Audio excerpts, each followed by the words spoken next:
নমস্কাৰ বিভিন্ন দেশ বিদেশৰ ৰাজনৈতিক বা বাতৰিৰ লগতে বিভিন্ন সাংস্কৃতিক আৰু খেল জগতৰ বা বাতৰিৰ কাৰণে আমাৰ চেনেলটো সাবস্ক্ৰাইব কৰি লব আৰু ফেসবুকত ফলো কৰিব নাপাহৰিব। উচ্চ ন্যায়ালয়ে বুলডোজাৰ চলোৱা কাৰ্যত জাৰি কৰিলে স্থগিতাদেশ। হয় ঠিকে শুনিছে, বিগ ব্ৰেকিং নিউজ ইতিমধ্যে আহি পৰিছে। বিজেপিৰ বুলডোজাৰ নীতিৰ বিৰুদ্ধে ন্যায়ালয়ত জয় মুছলিম পক্ষৰ। ঠিকে শুনিছে, মাদ্ৰাছাত বিজেপি চৰকাৰে চলাই গৈছিল ধাৰাবাহিকভাৱে বুলডোজাৰ। Big breaking news. উত্তৰ প্ৰদেশৰ শ্ৰাৱন্তীত ২৭খন মাদ্ৰাছাত ভাঙিবলৈ যোজা কৰিছে চৰকাৰে। মুছলমান পক্ষক সামৰিক সকা দিলে উচ্চ ন্যায়ালয়। উচ্চ ন্যায়ালয়ে মুছলমান পক্ষক সামৰিক সকা দিলে। হয় ঠিকে শুনিছে, বিগ ব্ৰেকিং নিউজ ইতিমধ্যে আমাৰ হাতত আহি পৰিছে। ভিডিওটি এবাৰ লাইক আৰু সাবস্ক্ৰাইব কৰিব। হয়, এলাহাবাদ উচ্চ ন্যায়ালয়ে যোগী চৰকাৰক দিলে এই নিৰ্দেশনা। এই নিৰ্দেশ দিলে উচ্চতম ন্যায়ালয়। আৰু পৰৱৰ্তী শুনানি নোহোৱা পৰ্যন্ত শাস্তিমূলক ব্যৱস্থা গ্ৰহণ নকৰিবলৈ নিৰ্দেশ আদালতৰ। আৰু আনফালে এনআৰসি আৰু বাংলাদেশী বিতৰণক লৈ মুখ্যমন্ত্ৰী হিমন্ত বিশ্ব শৰ্মাৰ ডাঙৰ ঘোষণা। হয়, অসমত চলি থাকিবই বাংলাদেশী বিতৰণ। Big breaking news. এনআৰসিত নাম থাকিলেও নাপাব ৰেহাই।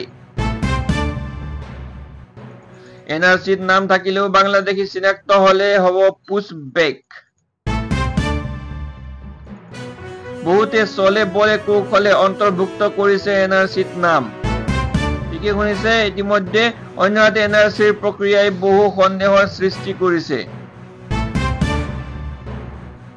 আনফালে ৰাজ্যৰ কেইবাখনো জিলাত হ'ব প্ৰবল বৃষ্টিপাত।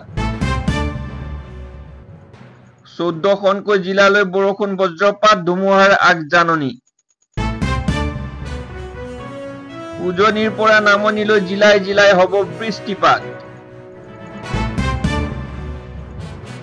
তিনিচুকীয়া, ডিব্ৰুগড়, চৰাইদেউ, শিৱসাগৰ, পশ্চিম কাৰ্বি আংলং, বিশ্বনাথ, গোৱালপাৰা, ডিমা হাছাও, কাছাৰ, শ্ৰীভূমি, হাইলাকান্দি জিলালৈ বৃষ্টিপাতৰ আগজাননী। আনফালে খানাপাৰাত সদৌ অসম ৰান্ধনী সন্থাৰ বিশাল প্ৰতিবাদ। বিদ্যালয়ৰ মধ্যাহ্ন ভোজন এনজিঅ'ক হস্তান্তৰ কৰাক লৈ বৃহৎ প্ৰতিবাদ।